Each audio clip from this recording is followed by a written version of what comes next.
There's something about this design of watch, this style of watch that always grabs my attention.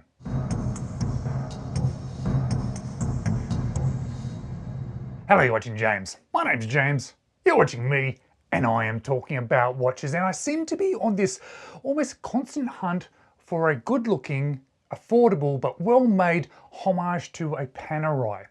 Panerai makes some amazing looking watches, designs of watches, styles of watches, but I've realized after having lots of hands-on experience now with those original watches that I'm not actually ever going to buy one from the brand. Yes, I like them. Yes, I find them interesting, but it's not a design that I want to spend that amount of money on.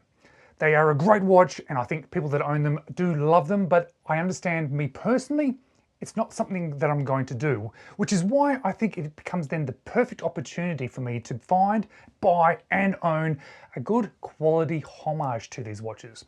There's quite a few reasons why I like to own homages, but this is one of the reasons. It's owning a watch of a style of a watch that I really want to have that style in my collection, but I just know that I'm never then going to buy the original. And if the original is completely off the table, if I'm not looking to work towards it, but I still like the design, well then a good homage, especially an affordable homage, is a great option. And this watch today from Millerphonic is, I think, one of the best I've come across in regards to this design, but also in the quality, but also some really key features about this one that really surprised me.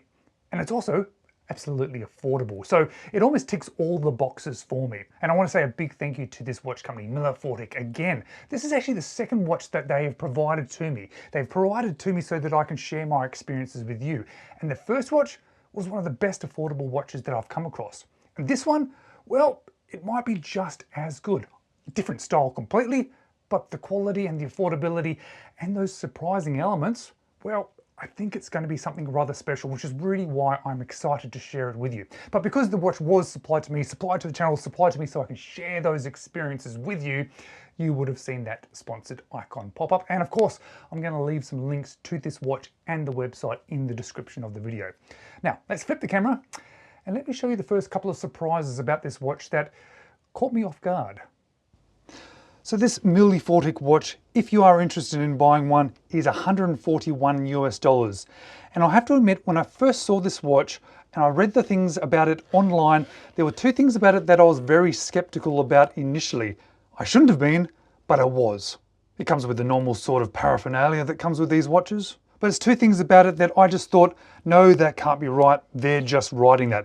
And that wasn't including the 100 meters of water resistance, the stated sapphire crystal that they've got here, or this very cool looking Seagull ST3600. No, firstly it was that they stated that this is a sandwich dial. And when I look at this watch, look at pictures of this watch, or even just have a bit of a glance at it, I don't see it as a sandwich dial. It looks printed, but I was completely wrong. This is a sandwich dial. You just have to see it the right angle, and then you've got that nice sandwich dial effect to it, which was really the right choice because it really needs to be a sandwich dial. It's one of the sort of key sort of interest factors about this design. So I'm glad they did that. And I'm sorry, Millerphonic, for not believing you initially. The second thing I didn't believe about it is that on the website, it says these are heat-treated blued hands. And I thought, oh yeah, this is one of those sort of Chinese brands that, you know, present some good watches, some nice watches, some relatively affordable watches, but they're not actually going to be heat-treated blue hands. And well, I was wrong about that too, because these are heat-treated blue hands. I've got quite a few watches in my collection, some with heat-treated blue hands and others with blue applied sort of paint hands, and I've compared them all against these hands, and these are definitely heat-treated blue hands. They look exactly the same as watches that I definitely do know that have heat-treated blue hands. So sandwich dial and heat-treated blue hands in a design which I think is quite popular, in an overall quality watch which is really good for $141 US. That is impressive. And something that I struggled to even describe initially was the color of the dial, because it's definitely a black dial surface, but it is almost a light absorbing black. I think looking under sort of macro footage or using my loupe to look at it closely, It's difficult to pick out what the surface type is. I think it's a matte black dial, but I'm not sure what black they're using, but it just seems to absorb the light, which gives it a really interesting effect and works then really well with those sort of cutouts for the sort of fume sort of color that's underneath on that sandwich dial. That same color has then been used in the lume field inserts in the hour, minute, and even on that little sub-second second hand and on that Millifortic actual logo there. And I want to say that this watch is full of surprises because that lume is absolutely incredible. The sort of sandwich dial underneath the main dial is obviously all lumed. So that means that that sort of little sub-second registry, all those little cutouts are lumed too. But then the lume on all the hands, even that little sub-second second hand is all lumed. And the quality is absolutely outstanding. It is super bright and really impressive. And there's just one more thing I want to show you about this watch that was also a surprise.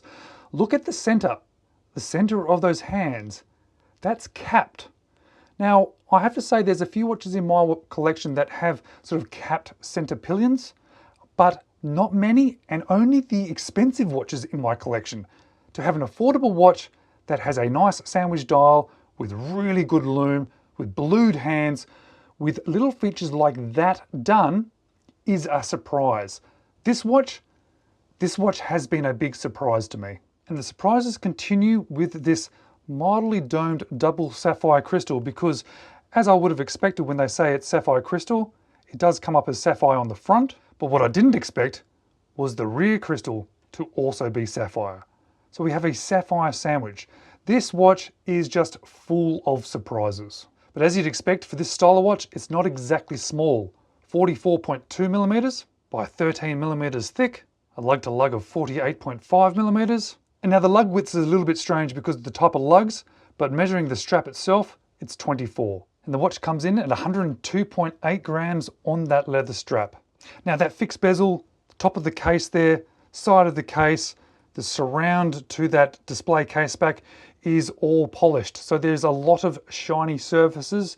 There's a nice sort of curving to them. So it's a very sort of soft, shiny surface, but all very shiny. So be aware of that. It also has these interesting sort of wire lugs there, which I guess is in sort of conformity to the watch that this one is modeling itself after. Now this watch is powered by the Seagull manual wind ST3600, which always surprises me a little bit because I really like the look of them. I think they're a really good looking movement. And even though that they are a relatively affordable movement, they always present well with decoration, blue screws. I don't think they're going to be blued, but you can see the jewels as well. I just think they're a good looking movement and a nice thing to be able to sit there and just have a look at when you've got this watch off your wrist. Now I do like the fact that this has 100 meters of water resistance, but part of the way to do that is by having a screw down crown, which normally I would be a big fan of, but a manual wind movement with a screw down crown is probably not my favorite. But either way, once you've unscrewed it, nice, easy manual winding experience. Be aware, however, these movements do not have hacking. And what's always interesting to see is when I grab these sort of movements and I put them on my time grapher to see how they're performing. Now I will admit I wasn't organized enough to actually look up the lift angle of this particular movement. I really should have done that. I should be more prepared. So I've just left it at the universal 52 degrees, which seems to be the standard one which this machine comes with because it is a bit of a universal sort of lift angle to choose. But as you can see, set at that universal sort of 52 degrees, it's beating at 21,600 vibrations per hour, 0 beat error, really healthy amplitude, and sitting around 0 seconds a day. That's actually rather incredible. And I wouldn't guarantee that from every one of these movements. I think I may have just got lucky here, but I have had a few of these movements in my collection and they've always performed very well. But that's very good. So let's talk about the strap that this one comes on, because this is a chunky and solid strap. Obviously it's a little bit wider there, being 24 millimeters, but it does feel like it is all leather, nice stitching, plenty of holes, and it has a really interesting feel because underneath is all shiny, which is designed so it can sit on your wrist and be a little bit sweaty. But on top, it's more of a soft, sort of almost a velvet feel to it. A really nice feeling strap, and definitely nice to have an all leather strap.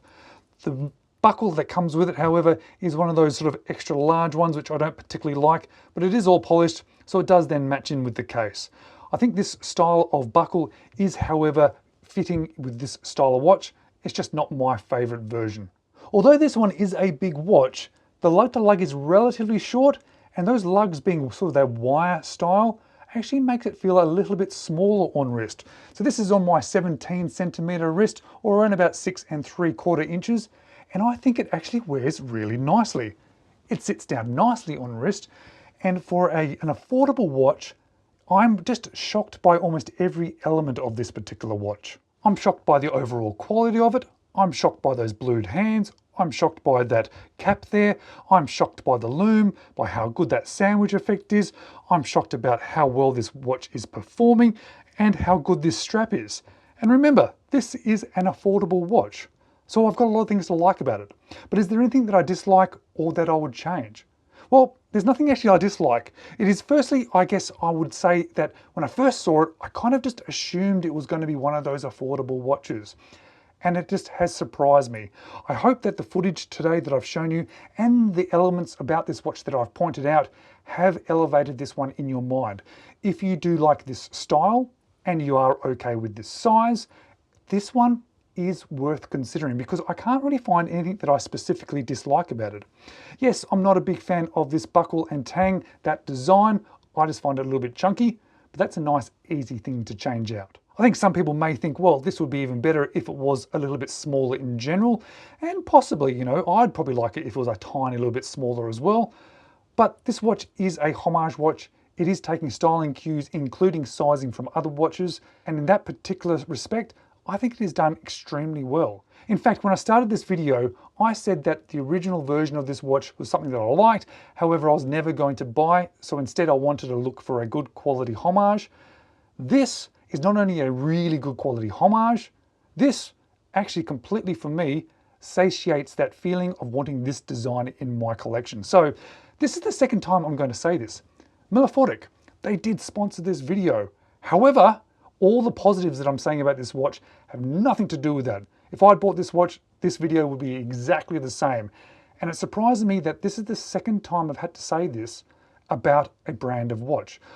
Normally I am positive about watches, but I'm never generally as surprised as I have been about these watches by this brand.